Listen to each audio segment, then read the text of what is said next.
안녕하세요. 금요사건 파일 디바제식합니다. 보통 사건의 잔혹성을 표현하는 단어로는 연쇄살인, 토막살인 등이 있습니다. 제 채널에서 자주 보는 단어죠. 그런데 생매장 관련 사건은 저에게도 좀 생소한데요.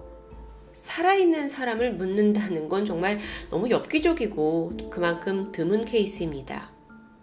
오늘은 지금으로부터 약 30년 전인 1990년 대한민국을 정말 발칵 뒤집었던 희대의 생매장 사건을 소개할까 합니다. 1990년 문제의 동갑내기 세 남성이 있었습니다. 전과 8범이었던 31살의 이성준, 그리고 전과 5범 오태환, 전과 6범인 윤용필까지. 이 세 명의 인연은 오태환을 중심으로 시작이 됐는데 그가 윤용필과 중학교 동창이었고요. 또 이성준과는 교도소 동기였습니다. 워낙 세 사람 다 어릴 적부터 교도소를 들락날락했다고 해요. 그래서 서로를 통해서 알게 됐는데 출소를 한 이후에도 줄곧 어울려 다녔죠. 사회에 나와서 셋은 변변한 직업 없이 그저 하루살이로 위태롭게 살고 있었습니다. 한때는 택시나 트럭 운전을 하면서 남들처럼 좀 제대로 사나 싶었는데 옛말에 이런 말이 있죠. 집어릇 개 못 준다고. 근본이 좀 범죄자였던 이들이 결국 다시 범행을 모의하기 시작합니다. 그리고 여기서 이성준의 여자친구였던 심혜숙이 합세하면서 이 4명이 하나의 범죄 집단을 이루게 됩니다. 참고로 이 심혜숙이란 인물은 당시 22살이에요. 그러니까 이 31살의 남성들과 거의 10살 정도 차이가 나죠. 또 전과도 없었습니다. 근데 도대체 어쩌다가 이 남자들하고 어울려서 범죄 집단이 됐나 보니까 사실 이성준의 여자친구가 되기 전에 결혼을 약속한 남자친구가 있었어요. 근데 갑작스럽게 파혼을 당했고 이제 기분 풀이 겸 나이트에 갔다가 헌팅으로 이성준을 만나면서 두 사람이 급속도로 연인 관계로 발전했죠. 그 당시에 둘은 알고 지낸 지 한 달, 2달밖에 되지 않은 상황이었다고 합니다. 어쨌든 그렇게 모인 4인조가 처음으로 저지른 범행은 강릉 강도 사건이었습니다. 1990년 10월 28일 이 4사람이 경포대로 향했어요. 여관에서 하룻밤을 보냈고 돈을 다 써버리게 되자 유흥비와 여행비가 필요하다면서 타겟을 물색하기 시작했죠. 돈을 훔칠 타겟이요. 그렇게 주변을 배회하다가 마침 한 커플이 눈에 들어옵니다. 20대 신혼부부였던 손씨와 한씨였는데 이 두 사람이 길가에 차를 세워놓고 신나게 사진을 찍고 있었죠. 일당들이 대뜸 부부에게 다가가더니 이들을 위협했고요. 그들이 타고 온 차량으로 밀어 넣고는 바로 납치해버렸죠. 9km 정도 떨어져 있는 으슥한 곳으로 부부를 끌고 갔는데 이내 무자비하게 폭행을 저질렀고 부부가 가지고 있던 260만 원 정도를 빼앗게 됩니다. 이제 손씨와 한씨가 살려달라라고 막 애원을 했을 텐데 이들을 한 야산에 소나무에 묶어놓은 채 일당은 부부의 차를 타고 도주하게 됩니다. 이게 첫 번째 범행이었어요. 그때 가져온 엑셀 승용차, 이건 그대로 이성준의 소유가 되었습니다. 차가 생겼다는 기쁨에 여자친구 심혜숙과 함께 막 신나게 몰고 다녔죠. 그런데 사건 3일 후에 인천 쪽에서 교통사고가 발생합니다.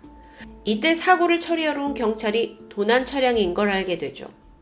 즉각 그 운전자 이성준과 심혜숙을 탐문하려고 했는데 이들이 막 난폭하게 흉기를 휘두르면서 도주해버립니다.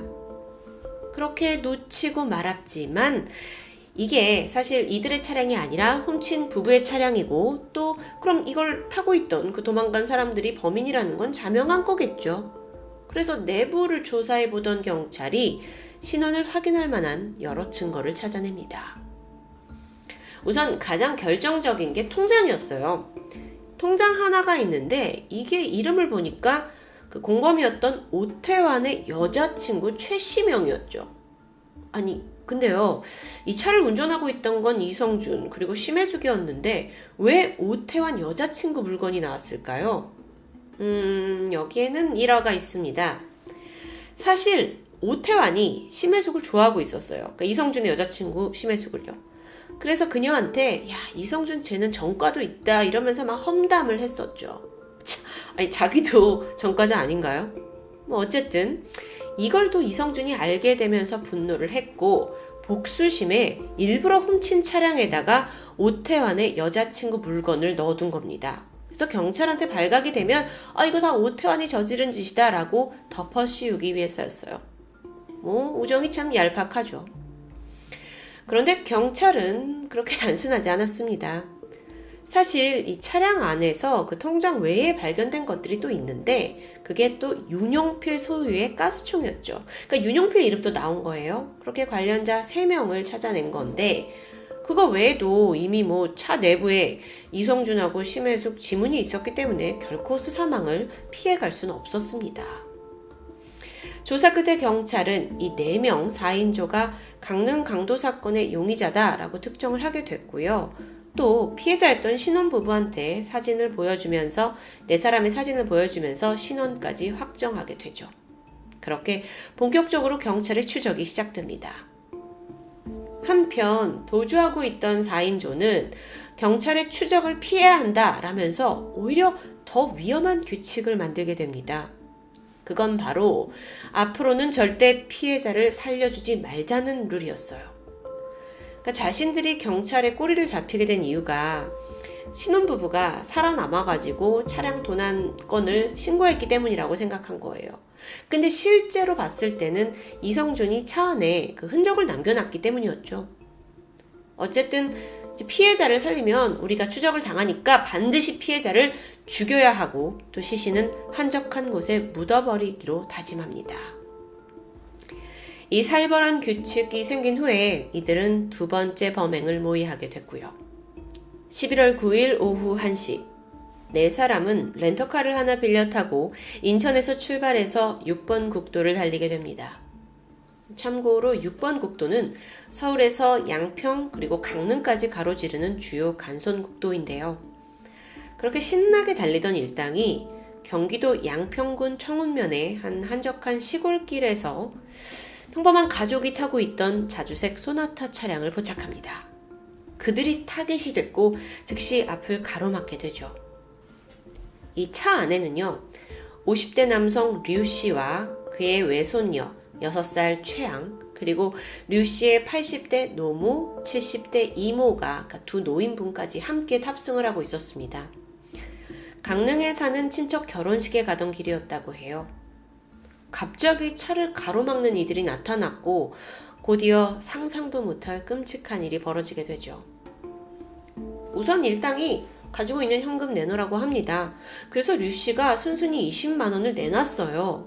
하지만 일당이 그냥 막 폭행을 시작했는데요.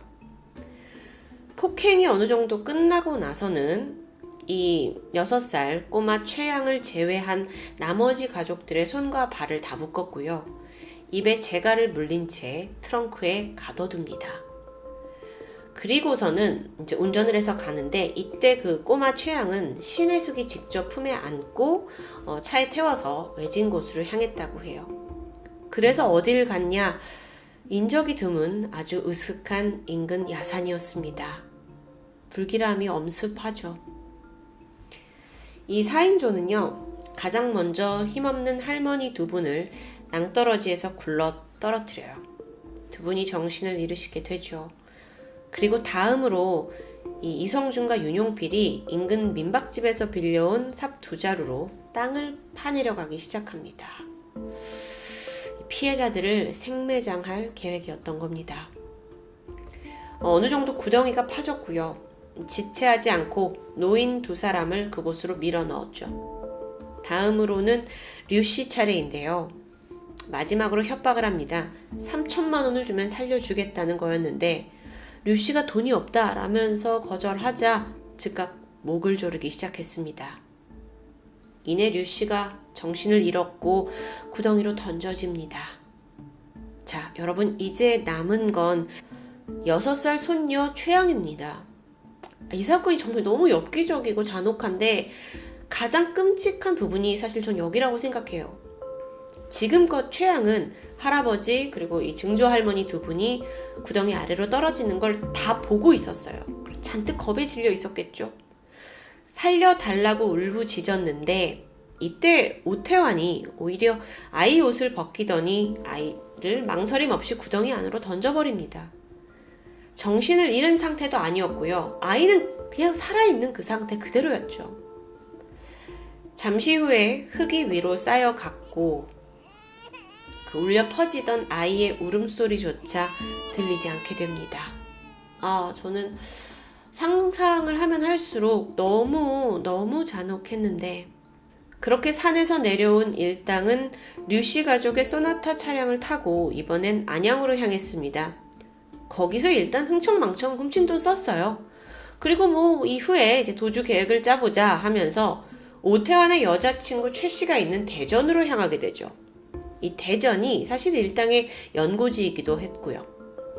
머리를 맞댄 이들이 어떻게 할까 싶다가 경찰이 계속 우리를 추적할 테니까 일단 지리산으로 도피하자라고 생각하게 됩니다. 그리고 바로 이때 일당을 추적할 수 있는 결정적인 단서 하나를 흘리게 되죠. 심혜숙이었습니다. 심혜숙이 자신의 친구 박 씨에게 전화를 걸었어요. 그러면서 뭐라고 하냐면 야, 너도 같이 우리랑 지리산으로 놀러 가자 라고 말을 했는데요. 일단 박 씨는 전혀 이 사건과 관련이 없는 그냥 친구입니다. 근데 전화를 받고 뭔가 수상함을 느꼈던 거예요. 일각에서는 이 부분에 대해서 불안함을 느낀 심혜숙이 친구에게 나름의 SOS 신호를 보낸 거라는 주장도 있습니다. 정확히 밝혀진 건 아니고요. 근데 전화를 받은 친구 박 씨가 어쨌든 이상했어요. 갑자기 지리산으로 여행? 평소답지 않았죠? 게다가 남자친구 이성준이 워낙 질이 나쁜 사람이라는 걸 잘 알고 있던 터였습니다. 그래서 결국 그냥 넘어가지 않고 경찰에 신고를 하게 돼요.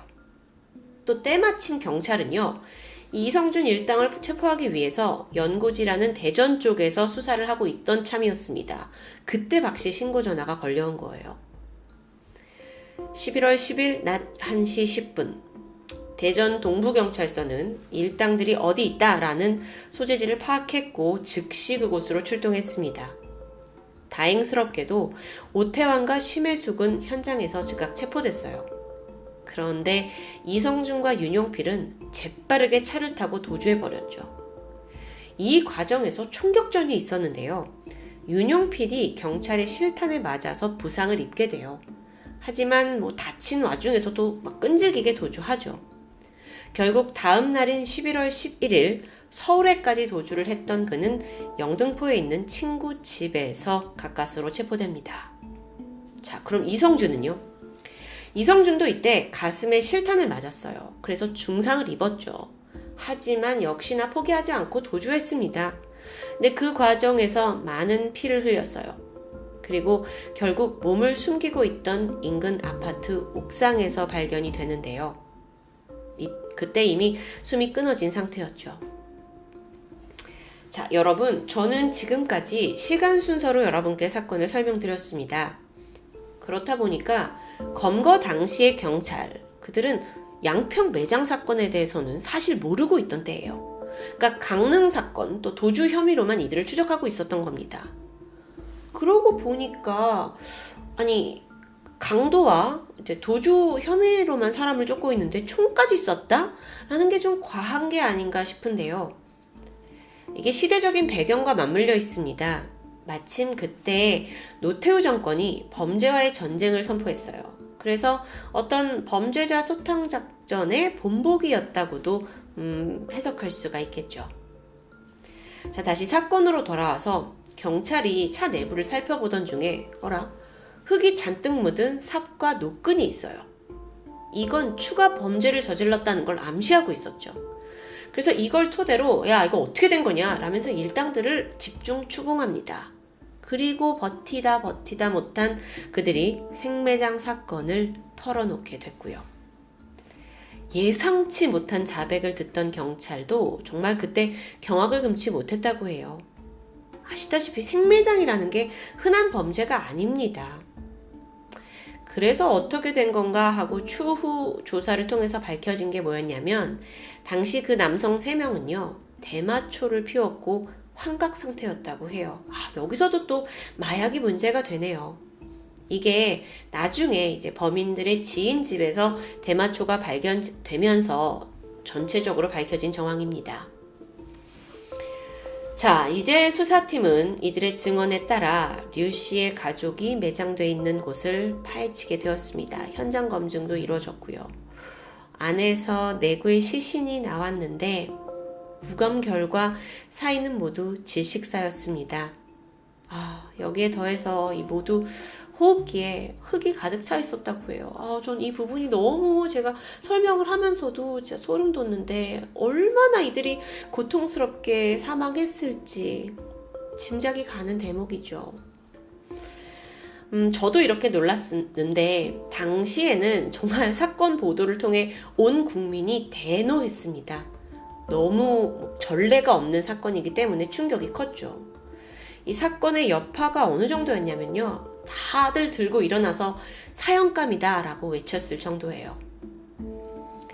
1991년 1월 이 류 씨 가족에 대한 연결식이 있었습니다. 많은 시민들이 참여를 했고 또 취재 열기도 뜨거웠고요.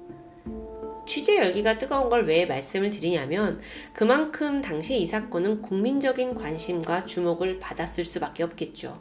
그리고 재판 결과가 남아있고요.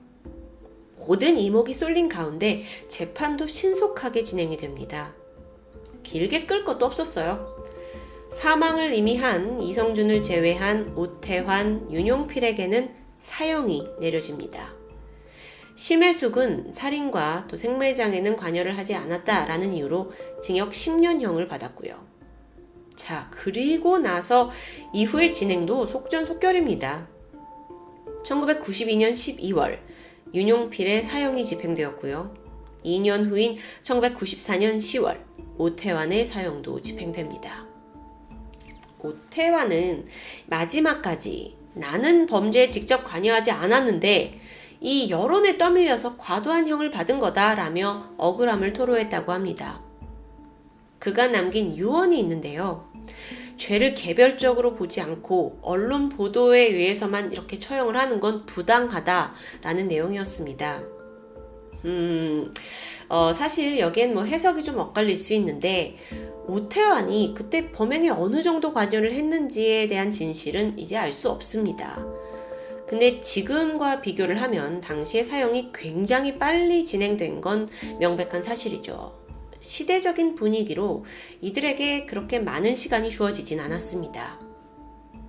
유일하게 사형을 피한 심혜숙, 그녀는 1998년에 가석방이 되었고 이후 조용히 살아갔다고 해요.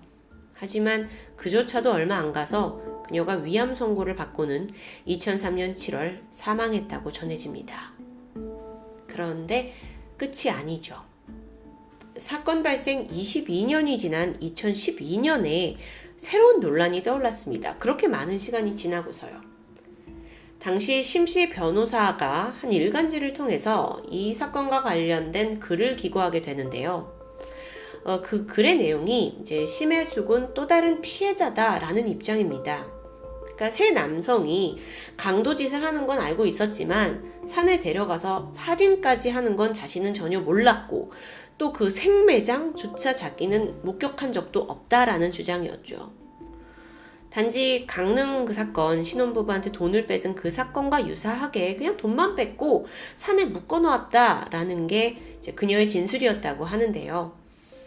체포되기 전까지 일당은 심혜숙한테 살인을 숨겼고 그렇기 때문에 심혜숙이 공범으로 몰린 건 좀 억울하다는 취지. 글쎄요. 이 기고문은 사실 거센 비난을 받았습니다. 공범자로 판결받은 사람의 증언에만 의지를 했던 거고 거기에 따라 동정표를 줬다라는 비난인데요. 사실 여러분 이 사건을 좀 전반적으로 봤을 때 좀 아쉬운 부분이 있다면 4명의 이 사람들 사이에서 누가 진짜 주도를 했는지 정말 모두가 그 살인에 가담했고 동의했는지 그 정확한 기여도에 대한 조사는 다소 약했던 것으로 보입니다. 그도 그럴 게 이성준은 사망했잖아요. 그리고 또 시대적인 분위기 때문에 뭐 사형 집행까지 너무 빠르게 진행됐고요. 그러면서 세세한 진실은 다소 묻힌 게 아닌가라는 아쉬움이 남습니다.